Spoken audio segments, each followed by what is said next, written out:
கடந்த டிசம்பர் மாதம் வெனிசுவேலா நாட்டினுடைய அதிபர் நிக்கோலஸ் மதுரோ அவர்களும் அவருடைய மனைவியும் இதே மாதிரி இல்லீகலாக முறையற்ற விதத்திலே ஒரு நாட்டுடைய இறையாண்மை கொண்ட ஒரு நாட்டுடைய ஜனாதிபதியை ஒரு அரசாங்கத்துடைய இராணுவம் போய் கைது செய்து வந்தது.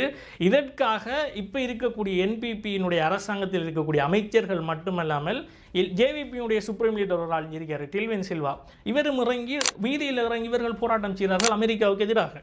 அதே நேரம் ஒரு அறிக்கையும் ஜேவிபி வெளியிடுது. இந்த அறிக்கை சர்வதேச ஊடகங்களில் எல்லாம் பேசுபொருளாக மாறியது. சர்வதேச ஊடகங்கள் இந்த அறிக்கையை வைத்து அமெரிக்காவை விமர்சித்தார்கள்.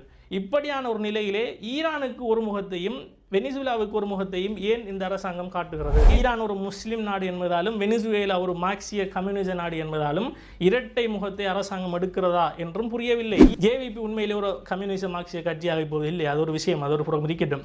ஆனால் இது சம்பந்தமாக இல்லாமல் ஏன் இப்படியான இரட்டை நிலைப்பாடு? ஒன்று வெனிசுவேலாவுக்கு எடுத்த நிலைப்பாட்டை ஈரானுடைய விடயத்திலும் எடுக்க வேண்டும். அப்படி இல்லாமல் ஏன் இரண்டு முகத்தை இந்த அரசாங்கம் எடுக்கிறதுங்கிற கேள்வியை நிசாம் காரியப்பர் கேட்டார்.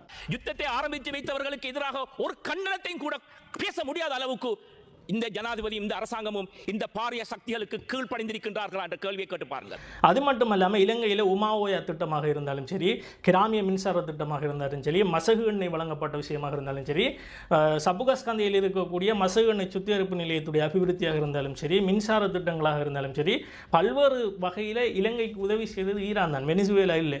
அப்போ ஏன் அரசாங்கம் இப்படி இருக்கிறது என்பதை அவர் கேட்டிருக்கிறார்.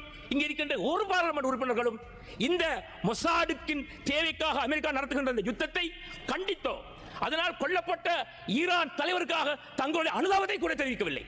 உண்மையிலே நம்மளை பொறுத்த வரைக்கும் பல்வேறுபட்ட கருத்துக்களை நான் சோசியல் மீடியாவிலையும் பார்த்தேன். பொதுவாக மனிதாபிமானம் இருக்கக்கூடிய எந்த பாராளுமன்ற உறுப்பினர்களும் போகக்கூடாது, அரசாங்கத்துக்கு எதிரான ஒரு நிலைப்பாடு எடுப்பார்கள். அல்லது முஸ்லீம் பாராளுமன்ற உறுப்பினர்கள் உண்மையிலேயே போகக்கூடாது தான் அப்படிங்கிற ஒரு விஷயமும் இருக்குது. அது உண்மையிலேயே என்ற இஃப்தாருக்கு முஸ்லீம் எம்பிக்கள் போகணுமா இல்லையா அப்படிங்கிறத நீங்கள் கமெண்டில் சொல்லுங்கள். அதே நேரம் நெதன்யாகுவையும் ட்ரம்பையும் பெரிய செய்தான் அப்படின்னு பாராளுமன்றத்தில் நிசாம் காரியப்பர் சொல்லியிருந்தார். இன்றைய உலகத்தில் சமாதானம் இல்லை என்றால் அதுக்கு ஒரே ஒரு ஆள் தான் காரணம், அது வேற யாரும் இல்லை. அமெரிக்காவின் ஜனாதிபதி டொனால்ட் ட்ரம்ப் எனப்படும் ஒரு சைத்தான், அவர் ஒரு பெரிய சைத்தான். இங்கே இஸ்ராயலில் இன்னொரு குட்டி சைத்தான் இருக்கிறார். நான் பொதுவாக பகிரங்கமாக நிசாம் காரியப்பர் அவர்களை எதிர்த்தவன். அவருடைய அரசியல் நிலைப்பாடு சம்பந்தமாக நான் பல முறை அவருக்கு எதிராக எழுதியிருக்கிறேன். நான் அந்த விஷயத்தில் அவருக்கு ஒரு பெரிய சல்யூட் ஒன்று கொடுத்தே ஆகணும்.